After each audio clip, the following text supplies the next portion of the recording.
आज हम पढ़ेंगे भारतीय संसदीय प्रणाली, जिसमें हमें पढ़ना है भारतीय संसद के बारे में।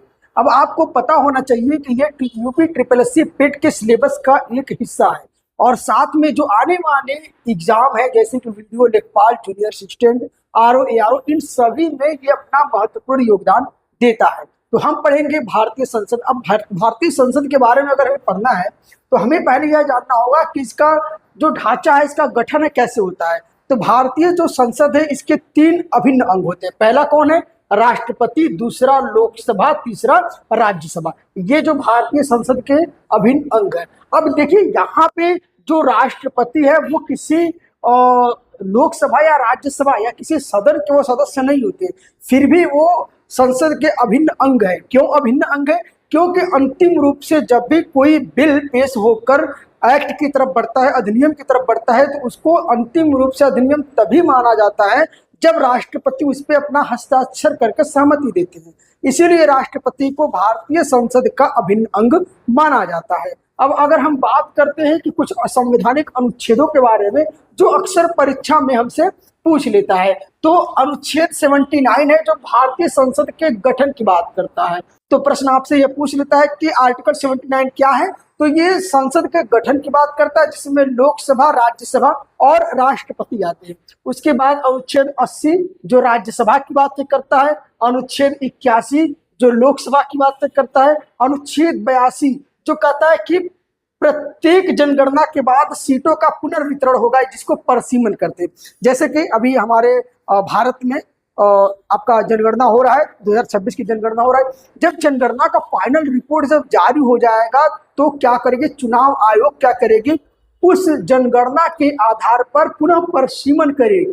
पुनः क्या करेगी? परसीमन करेगी, सीटों का बंटवारा करेगी, क्षेत्रों का सीमांकन करेगी। उससे क्या होगा? जैसे कि मान लीजिए अभी वर्तमान में आजमगढ़ में 10 विधानसभा सीटें हैं। अब ये जो 10 विधानसभा सीटें निर्धारित की गई है, ये 1971 की जनसंख्या के आधार पर निर्धारित की गई है। अब 1971 के बाद अभी आज हमारा 2026 चल रहा है, अभी तो बहुत सी जनसंख्या आजमगढ़ की बढ़ गई है। तो अगर हो सके तो दोबारा परसीमन होगा तो संभावना यह है कि विधानसभा की सीटें आजमगढ़ में न्यूनतम 20 हो जाए, क्योंकि जनसंख्या भी तो डबल ट्रिपल बढ़ा है, तो जनसंख्या के आधार पर परसीमन होता है। उसके बाद अगर हम बात करेंगे अनुच्छेद 83 संसद के सदनों की अवधि, कार्यकाल, यानी कि जो 10 बजे से शाम तक चलता है जो सदन, उसकी कार्यकाल कैसे कैसे कार्य होंगे। उसके बाद अनुच्छेद 84 संसद के सदस्यों की योग्यता, जैसे कि उनकी नागरिकता, आयु सीमा, इन सब आदि के बारे में बताता है। उसके बाद हम बात करेंगे अनुच्छेद 85 जो संसद के सत्र, सत्रावासन और लोकसभा का विघटन के बारे में बताता है। अनुच्छेद 86 सदनों को संबोधित करने वाले, संदेश भेजने वाले राष्ट्रपति का अधिकार बताता है। उसके बाद अनुच्छेद 88 सदनों के संबंध में मंत्रियों, अटॉर्नी जनरल के अधिकार से बताता है। उसके बाद अनुच्छेद 89 राज्यसभा के सभापति और उपसभापति के बारे में बताता है। अनुच्छेद 90 और 91 ये उपसभापति के पद मुक्ति, त्याग पत्र और सभापति के रूप में कार्य करने की अधिकार को बताता है। उसके बाद अगर हम बात करेंगे कि अनुच्छेद 93 क्या कहता है, लोकसभा के अध्यक्ष के बारे में, जो स्पीकर होते हैं तथा उपाध्यक्ष जो डिप्टी स्पीकर होते हैं। उसके बाद अनुच्छेद 94 क्या कहता है, लोकसभा अध्यक्ष और उपाध्यक्ष की पद यानी रिक्तियों के समय त्यागपत्र और पद से हटाने जाने की प्रक्रिया के बारे में बताता है। अनुच्छेद 97 आपका सभापति, उपसभापति, अध्यक्ष, उपाध्यक्ष के वेतन और भत्ते से बताता है। अनुच्छेद 98 का संबंध है संसद का सचिवालय, यानी कि दोनों सदनों का पृथक पृथक स्टाफ होगा। अब अगर हम बात करेंगे कि लोकसभा के बारे में पढ़ेंगे, जो लोकसभा हमने आपको बताया था कि अनुच्छेद 81 में लोकसभा का उल्लेख। अब देखिए लोकसभा की अगर संख्या की बात करें तो अधिकतम संख्या इनकी कितनी होनी चाहिए? 550 होनी चाहिए। कितनी होनी चाहिए? 550 होना चाहिए। वर्तमान में कितनी है? वर्तमान में 543। अब इस फैक्ट को समझिए। देखिए 550 में से 548 जो सीट है उसको चुनाव के लिए रखा गया। सॉरी, ये पहले 552 था। 552 में दो सीट एग्लो इंडियन का था, तो उसको 104वें संविधान संशोधन के तहत एग्लो इंडियन सीट को हटा दिया गया। अब देखिए इन 550 में से 543 सीटों पे वर्तमान में चुनाव होता है। अब देखिए 530 जो है राज्यसभा से और 500 और सॉरी 530 राज्यसभा से और 20 जो है वो है केंद्र शासित प्रदेश से। अब देखिए इसमें समझने वाली एक चीज बात ये है, आपको ये लग रहा होगा कि सर 543 पे ही क्यों इलेक्शन होता है जबकि अधिकतम सीट जो है 550 है। तो देखिए हमारा जो भारत है वो भारत जो है जम्मू कश्मीर से कन्याकुमारी तक इसका विस्तार है, लेकिन आपको पता होगा कि जम्मू कश्मीर में अभी कुछ ऐसे क्षेत्र हैं जिसपे चीन का कब्जा है, जिस पे पाकिस्तान का कब्जा है। अब अंततः अगर हम उस क्षेत्र के सीटों को भी अपने संविधान से हटा देंगे तो अंततः यही परिणाम निकलेगा कि हम उस पर से अपने अधिकार को समाप्त कर देंगे। इसीलिए उसको भविष्य के लिए सुरक्षित सीट रखा गया है कि यदि जब हमारा वहां पे अधिकार पुनः प्राप्त हो जाएगा तो हम भारत के लोग पुनः वहां पे सीट वितरण करके चुनाव कराएंगे। इसीलिए सिर्फ 543 पे चुनाव होता है, आगे की सीटें भविष्य के लिए सुरक्षित रखी गई है। ठीक है, उसके बाद अगर हम बात करेंगे इसके लोकसभा के सदस्यता के लिए भारत का नागरिक होना चाहिए, दूसरा आयु जो है 25 वर्ष से अधिक होना चाहिए, और तीसरा जो किसी लाभ के पद पर कार्य न करने वाला। लाभ के पद का आशय यह है कि जब भी कोई व्यक्ति किसी पद पे होता है, चाहे वो सरकारी या प्राइवेट, काम करने के बदले अगर उसको वेतन मिल रहा है तो उसको कहते हैं लाभ का पद। और ध्यान देने वाली बात है, इसमें किसी सामाजिक संगठन में किया गया कार्य अथवा किसी नेता या विधायक के रूप में किया गया कार्य लाभ के पद पे नहीं माना जाता है। क्यों? क्योंकि यह एक तरीके से समाज सेवा, जन कल्याण की भावना से किया जाता है। ठीक है, अब उसके बाद में हम बात करेंगे कार्यकाल की बात करेंगे, तो इनके कार्यकाल जो है लोकसभा का 5 वर्ष से निर्धारित किया गया है, और यदि आपातकाल की स्थिति बनती है तो 6 महीने और बढ़ा सकता है। ठीक है, उसके बाद अगर हम बात करें, अब अक्सर प्रश्न कभी कभी पूछ लेता है, देखिए लोकसभा में जो चुनाव होता है वो प्रत्यक्ष निर्वाचन होता है, यानी कि जनता डायरेक्ट अपने प्रतिनिधि को चुनकर संसद तक भेजती है वयस्क मताधिकार के द्वारा। उसके बाद देखेंगे लोकसभा की प्रथम बैठक हुआ 17 अप्रैल 1952 को। उसके बाद इसमें प्रथम आम चुनाव हुआ है 1951 से 1952 में पहली बार चुनाव हुआ है। उसके बाद अगर हम बात करेंगे लोकतांत्रिक आधार, तो ये सीधे तौर पे जनता का प्रतिनिधित्व करती है, इसलिए इसको सबसे ज्यादा लोकप्रिय सदन माना जाता है, और सबसे ज्यादा जवाबदेहता तय किसकी होती है? लोकसभा की होती है। अब अगर हम बात करेंगे कि परसीमन आयोग, क्या कहते हैं हम इसको? परसीमन आयोग। देखिए हमेशा जनगणना के बाद परसीमन आयोग का गठन होता है। परसीमन आयोग का काम यह होता है कि जनसंख्या के आधार पर सीटों का पुनर्निर्धारण करना, यही होता है परसीमन आयोग का कार्य। अब 1952 में किया गया था, और 1952 के बाद अब तक कुल 4 बार परसीमन किया गया। देखिए 1952 में, 1963 में, 1973 में और 2002 में। अब देखिए प्रश्न कभी कभी आपसे क्या पूछ लेता है, प्रश्न आपसे यह पूछ लेता है कि परसीमन आयोग का संबंध किससे है? तो परसीमन आयोग का संबंध अनुच्छेद 82 से है। उसके बाद यह पूछ सकता है कि अब तक कितनी बार परसीमन कराया जा चुका है? तो आपको ध्यान देने वाली बात है कि परसीमन कराया गया 4 बार, 1952 में, 1963 में, 1973 में और 2002 में। 2002 के बाद 84वां संविधान संशोधन करके इसको 2026 तक के सीटों को रोक दिया गया था। अब देखेंगे, हाँ यहाँ पे देखिए 84वां संविधान संशोधन 2001 के द्वारा 2026 तक किसी भी प्रकार का कोई बदलाव नहीं किया जाएगा, यह रोक दिया गया था। अब देखिए जो जनगणना वर्तमान में भी चल रही है, जनगणना के बाद जब रिपोर्ट हमारी आएगी तो रिपोर्ट के बाद पुनः परसीमन आयोग के बारे में पूछेगा, और यही परसीमन आयोग जो है पुनः जो है अपनी परसीमन करके पुनः सीटों का बंटवारा करेगा। तो हो सकता है कि आजमगढ़, इलाहाबाद के जो विधानसभा ज्यादा बहुल क्षेत्र है, इनकी संख्या पुनः बढ़ जाए। ठीक है, उसके बाद अगर हम बात करेंगे राज्यसभा के बारे में, तो राज्यसभा का अनुच्छेद 80 से संबंध है। उसके बाद अगर हम बात करेंगे इसमें अधिकतम सीटें कितनी है, तो इसमें अधिकतम सीटें हैं 250। कितना है अधिकतम सीटें? 250।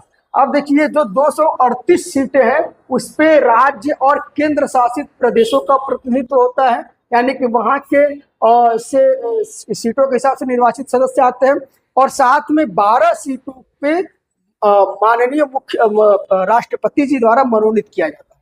यानी कि आपको याद होना चाहिए अधिकतम सीटों की संख्या कितनी है? 250। कितने सीटों पे इलेक्शन होता है? 238 के। कितने सीटों को राष्ट्रपति द्वारा मनोनीत किया जाता है? तो 12 सीटों को मनोनीत किया जाता है। अब वो मनोनीत वाले कौन होंगे? जैसे कि कोई वैज्ञानिक हो सकता है, किसान हो सकता है, समाज सेवी हो सकता है, कलाकार हो सकता है, साहित्यकार हो सकता है, डॉक्टर हो सकता है। अब देखिए, यह मनोनीत करने की जो परंपरा हमारे भारत में आई है इन 12 लोगों को, उसका उद्देश्य यही है कि जैसे कि अगर मान लीजिए कोई वैज्ञानिक है, उसको कोई चुनाव लड़ना नहीं है, तो वो अपनी रिसर्च वगैरह में बिजी रहता है, लेकिन उसकी भी उसके भी वर्ग के यानी कि वैज्ञानिक ग्रुप का भी प्रतिनिधित्व होना चाहिए, उनकी मांगों को सुनना चाहिए, उनकी बातों को संसद में उठाना चाहिए। इसीलिए हमारे भारत में एक अच्छी बात यह है कि 12 ऐसे सीटों को रिजर्व किया गया है, जिससे ऐसे व्यक्ति जो चुनाव में या ऐसा वर्ग जो चुनाव में अपना भागीदारी नहीं दे सकता है प्रत्यक्ष या अप्रत्यक्ष रूप से, उनको भी सदन में संसद में बैठने का मौका मिलता है। उसके बाद अगर हम बात करेंगे इसकी योग्यता के बारे में, तो एक तो भारत का नागरिक हो, दूसरा इसकी न्यूनतम आयु 30 वर्ष होनी चाहिए, और साथ में किसी भी लाभ के पद पर न हो। साथ में यह राज्यसभा का एक स्थायी सदन है, इसका विघटन कभी नहीं होता है, ये एक फैक्ट है।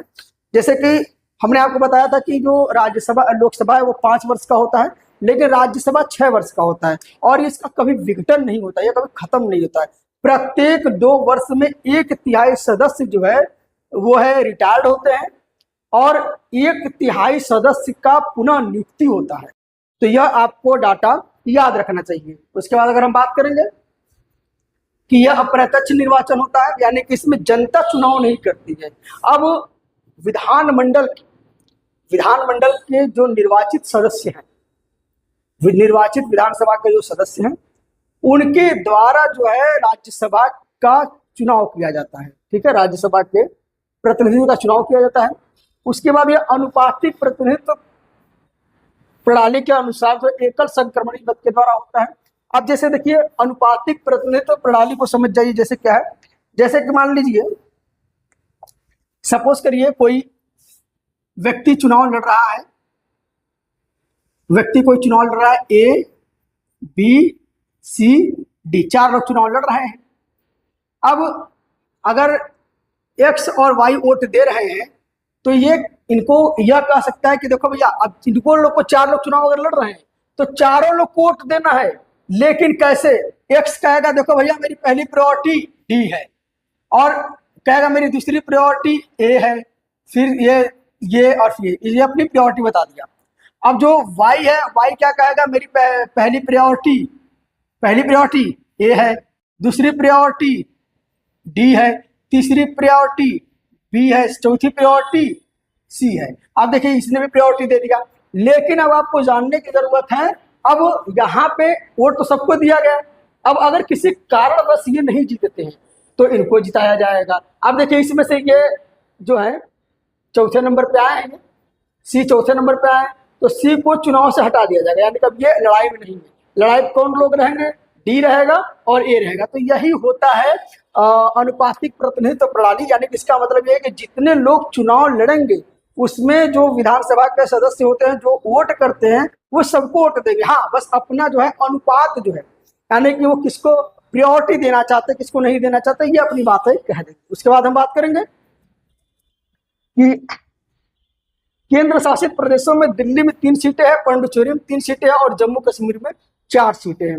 ये अक्सर कभी कभी प्रश्न आपसे पूछ लेता है। उसके बाद इसकी प्रथम बैठक हुआ था 13 मई 1952 में। अब अगर हम बात करेंगे संसद के पदाधिकारी के बारे में, तो देखिए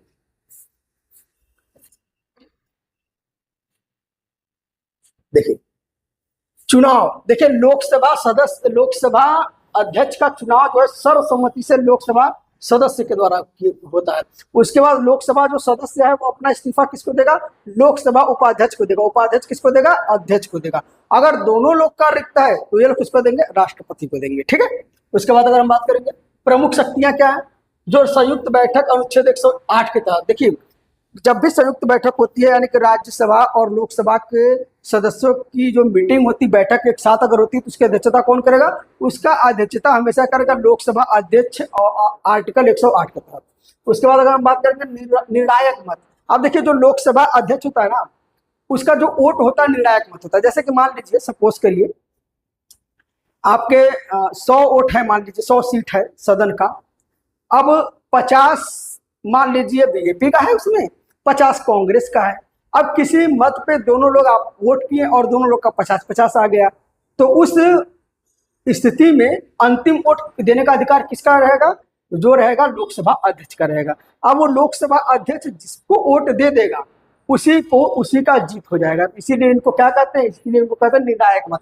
यानी कि यह वोट तब देंगे जब कोई विकल्प नहीं रहेगा, इनके वोट के बिना कोई निर्णय नहीं हो सकता, तब ये अपना वोट देंगे। उसके बाद यह है धन विधेयक कौन डिसाइड करेगा? मतलब कोई विधेयक धन विधेयक है या वित्त विधेयक है, कौन डिसाइड करेगा? ये डिसाइड करेंगे, कौन करेंगे? लोकसभा अध्यक्ष। अब देखिए आपको समझने वाली कुछ चीजें हैं, जैसे कि एक होता है धन विधेयक,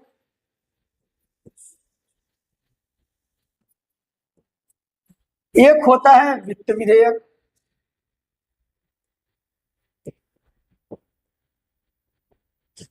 एक होता है संविधान संशोधन। संविधान संशोधन देखिए, जिसमें टैक्स लगाने की बातें हो, जुर्माना लगाने की बातें हो, रेवेन्यू प्राप्त करने की बातें हो, राजस्व प्राप्त करने की बात हो, या राजस्व को खर्च करने की बात हो, वो किसको कहते हैं? धन विधेयक कहते हैं। उसी तरीके से वित्त विधेयक जो सामान्य तरीके से रहता है उसको वित्त विधेयक कहते हैं। संविधान संशोधन तो आप जानते हैं 368 के तहत होता है।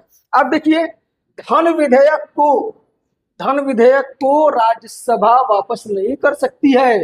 अब देखिए अगर मान लीजिए किसी भी विधेयक को पारित करना हो और अगर उसको लोकसभा डिसाइड कर दे कि नहीं ये धन विधेयक है, तो राज्यसभा के वोट का कोई महत्व रहा नहीं, रहा महत्व। तो इसीलिए ये धन विधेयक कौन है, वित्त विधेयक कौन है, संविधान संशोधन कौन, ये कौन डिसाइड करेगा? ये लोकसभा अध्यक्ष डिसाइड करेंगे। ठीक है, उसके बाद हम चलते हैं। अब देखिए हम लोग प्रोटेम स्पीकर के बारे में पढ़ेंगे। देखिए प्रोटेम स्पीकर किसे कहते हैं? जब नई लोकसभा का चुनाव होता है, लोकसभा का चुनाव होता है, जब नई लोकसभा का गठन होता है, तो जो सबसे वरिष्ठ व्यक्ति है उन व्यक्ति को प्रोटेम स्पीकर चुना जाता है, जिनका काम होता है सभी नवनिर्वाचित सदस्यों को शपथ दिलाना, उसी को प्रोटेम स्पीकर। ठीक है, उसके बाद अब उनको देखो, जो प्रोटेम स्पीकर है उनको शपथ कौन दिलाएगा? उनको दिलवाएंगे राष्ट्रपति, और सभी सदस्यों को शपथ कौन दिलवाएगा? उनको प्रोटेम स्पीकर दिलवाएंगे। ठीक है, उसके बाद देखिए अब ऐतिहासिक तथ्य को समझ लीजिए। भारतीय लोकसभा के प्रथम अध्यक्ष कौन हुए हैं? जीवी मावलंकर। ये प्रश्न अक्सर परीक्षा पूछ लेता है। उसके बाद क्या है? मीरा कुमार लोकसभा की प्रथम महिला अध्यक्ष रही है, मीरा कुमार। ठीक है, उसके बाद देखिए वर्तमान स्थिति देखिए तो जो ओम बिरला है वो हमारे लोकसभा के अध्यक्ष हैं, और वो तब तक अध्यक्ष रहेंगे जब तक लोकसभा भंग नहीं हो जाता। अब अगर हम बात करें पदेन सेनापति के बारे में राज्यसभा के, देखिए राज्यसभा के पदेन सेनापति नवासी के बारे में कहा। देखिए भारत का जो उपराष्ट्रपति होता है वो राज्यसभा का पदेन सभापति होता है। अब एक चीज को जरा ध्यान दीजिए, उपराष्ट्रपति संसद का सदस्य नहीं होता है। ध्यान देने वाली बात है, प्रश्न आपसे कभी पूछ लेता है कि संसद का अभिन्न अंग कौन नहीं है, विकल्प दे देगा, उसमें से उपराष्ट्रपति, राष्ट्रपति, सारी चीजें दे देगा। तो आपको ध्यान देना चाहिए उपराष्ट्रपति संसद का अंग नहीं होता है, वो बस संसद का संचालन करता है, राज्यसभा का संचालन करता है। पदेन सभापति कौन होता है? उपराष्ट्रपति होता है। और देखिए उसके बाद हम बात करेंगे, अगर उपसभापति का चुनाव राज्यसभा पद के सदस्यों के द्वारा किया जाता है, और अगर सभापति नहीं रहते हैं तो उनके पद की जगह कार्य कौन करता है? उपसभापति करता है। अब देखिए नियम और विशेषाधिकार समझ जाइए। देखिए निम्न में से कोई भी एक चीजें अगर रहती है तो उनको जो संसद के सदस्य हैं उनको अयोग्य घोषित कर दिया जाता है। जैसे कि लाभ का पद, यानी कि अगर कोई व्यक्ति संसद में सांसद है या विधायक है और अगर वो व्यक्ति लाभ के पद पे है तो उसको जो है उसको अयोग्य घोषित कर दिया जाएगा। जैसे कि अगर कोई व्यक्ति सोचे कि मैं सरकारी नौकरी भी कर लूं और विधायक भी बना रहूं या सांसद भी बना रहूं, तो उसको अपनी नौकरी छोड़ना पड़ेगा। अगर नौकरी नहीं छोड़ेगा तो उसकी विधायिका रद्द कर दी जाएगी। उसके बाद मानसिक स्वास्थ्य व दिवालिया, यानी कि जो संसद का सदस्य वही रहेगा जो मानसिक रूप से स्वस्थ हो और वह दिवालिया ना हुआ हो। साथ में अनुपस्थिति, अब देखिए कोई भी सदस्य, संसद का सदस्य, चाहे विधायिका को चाहे विधायक हो या संसद का कोई सदस्य हो, अगर वह लगातार 60 दिनों तक संसद में अनुपस्थित रहता है तो इस आधार पर लोकसभा उनको अयोग्य घोषित कर सकते हैं। उसके बाद यदि सजा के बारे में, यदि जनप्रतिनिधि कानून 1951 के तहत यदि किसी जनप्रतिनिधि को, यदि किसी सांसद को 2 वर्ष से अधिक का कारावास हो जाता है तो उसको संसद का सदस्य नहीं रहने दिया जाता, संसद की सदस्यता से उसकी सदस्यता रद्द कर दी जाती है और साथ में आने वाले समय में चुनाव नहीं लड़ा जाता। अब इसका सीधा एग्जाम्पल समझ जाइए क्या है। इसका सीधा एग्जाम्पल लालू प्रसाद यादव है। लालू प्रसाद यादव को आप देखे होंगे, चारा घोटाला में 14 वर्ष का जेल हुआ है, आपको पता है। अब लालू यादव जो इनको जेल हो गया, अब उसके वजह से यह संसद के सदस्य नहीं बन सकते हैं और ना कभी चुनाव लड़ सकते, इसीलिए अब वो कभी चुनाव नहीं लड़ सकते हैं। लेकिन अगर सही से विश्लेषण करिए आप, तो भारतीय संसद में 90% तो सब अपराधी बलात्कारी भरे हैं। तो अगर इस सब पे सही से जांच करा दिया जाए तो नई नियुक्ति फिर से हो जाएगी, फिर से चुनाव कराना पड़ेगा। लेकिन क्या करेंगे, भारतीय न्यायपालिका इतनी सुस्त जो है, वो खाली गरीब कमजोरों का जल्दी से सजा करता है और नेताओं के लिए सो जाता है। ये तो दुर्भाग्य है हमारे भारत की। अन्यथा ये जो बीजेपी और कांग्रेस सपा के जितने बलात्कारी सब सदन में ही तो बैठे हैं। उसके बाद अगर हम बात करेंगे कि देखिए दल बदल विरोधी कानून, देखिए दल बदल विरोधी कानून का मतलब यही होता है कि अगर कोई भी व्यक्ति अपनी पार्टी को छोड़कर दूसरी पार्टी में जाता है 2/3 सदस्यता के बिना, तो उसकी सदस्यता रद्द कर दी जाती है। अब यह दल बदल कानून क्यों लाया गया? दल बदल कानून लाने का सीधा उद्देश्य यही था कि देश में स्थिर सरकार बनाना, देश में स्थिर सरकार बनाना। अब देखिए, अब दल बदल की कुछ शर्तें हैं। देखिए, अगर कोई व्यक्ति स्वेच्छा से अपनी सदस्यता छोड़ता है पार्टी जैसे कि मान लीजिए, सपोज करिए कोई व्यक्ति बीजेपी का सदस्य है, ठीक। अगर बीजेपी का सदस्य कोई है और वह स्वेच्छा से बीजेपी के पार्टी से त्याग पत्र दे कि नहीं, अब मैं बीजेपी के सदस्य नहीं रहूंगा, तो तब उसकी सदस्यता ऑटोमेटिक रद्द हो जाएगी। उसके बाद दल के विप के निर्देशों का उल्लंघन करना। देखिए, पार्टी में कोई भी पार्टी हो, चाहे सपा मान लीजिए, बीजेपी मान, कांग्रेस मान लीजिए, हर पार्टी में एक विप नियुक्त होता है। कौन होता है? विप नियुक्त होता है। अब विप का उद्देश्य ये होता है कि जो पार्टी के सदस्य हैं उनको अनुशासित रखना। क्या काम करना होता है? अनुशासित रखना। आप जैसे कि मान लीजिए बीजेपी के 10 सदस्य हैं, अब पार्टी ने कह दिया कि देखो भैया, विप ने कह दिया कि हमको महिला आरक्षण बिल पे 10 का 10 वोट करना है, और उसमें से 9 लोग वोट कर दिए, लोग वोट नहीं किए, तो क्या हुआ? यह विप के नियमों का उल्लंघन हुआ कि नहीं हुआ? तो जिस व्यक्ति ने विप का नियम उल्लंघन किया उसके तहत उसको कार्रवाई के तहत उसकी सदस्यता रद्द कर दी जा सकती है। लेकिन यह निर्णय कौन करेगा? यह विप करेगा, दल का विप करेगा, ठीक। उसके बाद अगर निर्दलीय चुनाव, कोई व्यक्ति निर्दल लड़ा और बाद में किसी पार्टी में मिल गया, जाकर बाद में किसी पार्टी में मिल गया, और फिर जब वो उस पार्टी से इस्तीफा देता है, त्याग पत्र देता है, तब भी उसकी सदस्यता रद्द हो जाती है। अब देखिए, ये प्रश्न परीक्षा में पूछा जा सकता है। कैसे पूछा जा सकता है, समझिए। अभी हाल ही में राघव चड्ढा 7 सांसदों के साथ बीजेपी में गए नहीं गए? अभी टीएमसी के 20 सांसद जो है वहां के क्षेत्रीय पार्टी में शामिल हो गए, 20 सांसद। तो इससे क्या अंदाजा आप लगा सकते हैं? इससे अंदाजा ये लगा सकते हैं कि अब दल बदल अधिनियम से प्रश्न पूछेगा, क्योंकि अभी वर्तमान में चर्चा में है। अब देखिए, राघव चड्ढा का जो है त्याग सदस्यता रद्द इसलिए नहीं हुआ क्योंकि टोटल आम आदमी पार्टी के 10 सदस्य थे। अब 10 सदस्य में से 7 सदस्य जो है बीजेपी ज्वाइन कर लिए। क्या कर लिए? 7 सदस्य बीजेपी ज्वाइन कर लिए, तो उन्होंने 2/3 जो सदस्यता का नियम फॉलो कर लिया, इसलिए उनकी सदस्यता नहीं गई। समझ में आ गया आपको? उसके बाद हम पढ़ेंगे, ठीक है। अब दल बदल अयोग्यता का जो निर्णय है वो कौन करता है? पीठासीन अधिकारी करता है, अध्यक्ष करता है, सभापति करता है।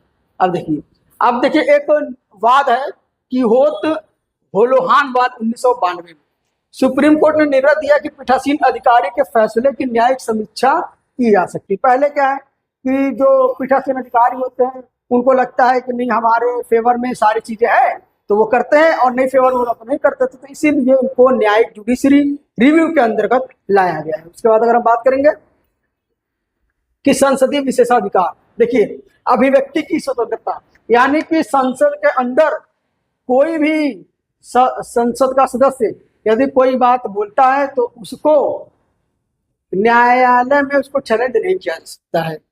ठीक है, जैसे कि बात समझिए, जैसे कि संसद में लोग बोलते हैं, विपक्ष वाले राहुल गांधी बोलते हैं कि नहीं बोलते हैं कि प्रधानमंत्री चोर है, मोदी जी चोर है, ये बोलते हैं राहुल गांधी। अब राहुल गांधी बोलते हैं मोदी चोर है क्योंकि वो इलेक्शन वोट चुरा कर प्रधानमंत्री बने। अब अगर वो यही चीज अगर बाहर बोलते तो उनके ऊपर कार्रवाई हो सकती थी, लेकिन अगर संसद के अंदर अगर वो बोलते हैं तो वो उनको कार्रवाई नहीं होगी। ठीक है, अब देखिए गिरफ्तारी से मुक्ति, किसी भी दीवानी मामले में 40 दिन, किसी भी दीवानी मामले में 40 दिन पहले, यानी कि संसद के प्रारंभ होने के 40 दिन पहले और संसद के समाप्त होने के 40 दिन बाद तक कोई भी गिरफ्तारी नहीं होगी। उसके बाद अपवाद समझ लीजिए क्या है, अगर फौजदारी मामला कोई क्रिमिनल मामला है तो उसमें जो है संसद के सदस्य की गिरफ्तारी हो सकती है, लेकिन पीठासीन अधिकारी से अनुमति लेने के बाद। ठीक है, उसके बाद अगर हम देखेंगे अब सत्र के कुछ कार्य प्रणालियां समझ जाइए, वो परीक्षा में आपसे पूछता है, बहुत इंपॉर्टेंट है ये, समझ जाइए।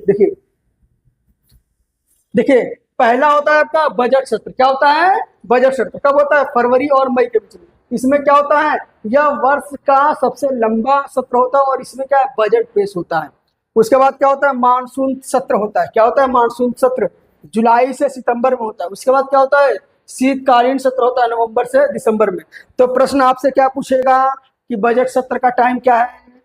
ठीक है, पूछेगा आपका जो है मानसून सत्र का टाइम क्या है, पूछेगा आपसे शीतकालीन सत्र का टाइम क्या है। तो यह टाइम आपसे पूछ सकता है परीक्षा में। ठीक, उसके बाद हम चलेंगे, देखिए ये इसका स्क्रीनशॉट आप ले लीजिए। ठीक है, स्क्रीनशॉट आप ले लीजिए। क्यों? क्योंकि यहीं से प्रश्न आपका यूपी SSS और पीसीएस के एग्जाम में पूछता है। पहला क्या पूछता है, प्रश्नकाल क्या होता है। प्रश्नकाल क्या होता है, तो देखिए जो संसद की बैठक होती है ना, तो उसमें जो 11 बजे संसद चलता है, 11 बजे से शाम तक जो कार्यकाल बना वो क्या है, देखिए 11 बजे से 12 बजे तक प्रश्नकाल का समय होता है। क्या होता है, 1 घंटा प्रश्नकाल का पूछा समय। इसमें तारांकित और अतारांकित अल्प सूचना प्रश्न पूछे जाते हैं। दूसरा क्या होता है, शून्यकाल। शून्यकाल क्या प्रश्नकाल के बाद आता है 12 से 1 बजे की, और इसमें बिना किसी पूर्व सूचना के जन कल्याण के मुद्दे जो है सार्वजनिक रूप से उठाए जाते हैं। उसके बाद देखिए एक होता है लैम डक सत्र। लैम डक सत्र उसे कहते हैं, देखिए जब नई लोकसभा का गठन होता है और उसके प्रथम बैठक में पुराने जो लोकसभा के सदस्य नहीं उपस्थित हो पाते हैं, अगर हार जाते हैं तो नहीं उपस्थित हो पाते हैं, तो उनको लैम डक सत्र उसको कहते हैं। ठीक है, अब चलते हैं, अब कुछ चीजें समझ आइए। देखिए साधारण विधेयक क्या दोनों में पेश हो सकते हैं? हाँ, हो सकते हैं। क्या इसमें संयुक्त बैठक है? हाँ है। और उसके बाद राष्ट्रपति की पूर्व अनुमति नहीं है।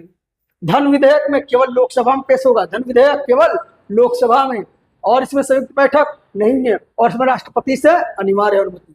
उसके बाद वित्त विधेयक केवल लोकसभा में पेश होगा, और उसके बाद इसमें संयुक्त बैठक है और इसमें राष्ट्रपति की आवश्यकता है सहमति। उसके बाद संविधान संशोधन दोनों में से किसी में भी हो सकता है पेश, इसमें संयुक्त बैठक नहीं है, और साथ में इसमें आवश्यकता नहीं है कि राष्ट्रपति की सहमति पूर्व लिया जाए। उसके बाद देखिए राष्ट्रपति कुछ है, देखिए आत्यांतिक या पूर्ण वीटो। ठीक है, आत्यांतिक या पूर्ण वीटो का मतलब ये होता है कि विधेयक को पूर्ण रूप से रद्द कर देना, ये राष्ट्रपति का वीटो शक्तियां हैं या अध्यादेश की शक्ति हैं। उसके बाद देखिए निलंबनकारी वीटो यानी कि सस्पेंसिव वीटो। अब देखिए इसको क्या संसद के पास पुनः विचार करने के लिए भेजा जा सकता है। उसके बाद क्या है, जेबी पॉकेट वीटो। क्या है, जेबी पॉकेट वीटो यानी कि विधेयक के निर्णय को अपने पास रख लेना, राष्ट्रपति मन करेगा तो बताएगा, मन करेगा तो नहीं बताएगा। अब उसके बाद देख लीजिए एक है अध्यादेश की पावर। अध्यादेश की पावर अनुच्छेद 123 में आता है। इसमें अगर संसद नहीं चल रहा हो, सत्र नहीं चल रहा हो, तो राष्ट्रपति अपने अध्यादेश की पावर 123 के तहत ही आदेश दे सकता है, और जो आदेश देगा वही कानून हो जाएगा, 6 महीने के लिए। और 6 महीने के बाद जब सदन चलेगा, जब निर्णय लिया जाएगा, तब वो कानून का हिस्सा बनेगा, और अन्यथा 6 महीने बाद वो पुनः रद्द हो जाएगा। ठीक, उसके बाद चलेंगे हम। देखिए, संसद के कुछ प्रमुख प्रस्ताव समझ लीजिए। एक होता है अविश्वास प्रस्ताव, एक होता है निंदा प्रस्ताव।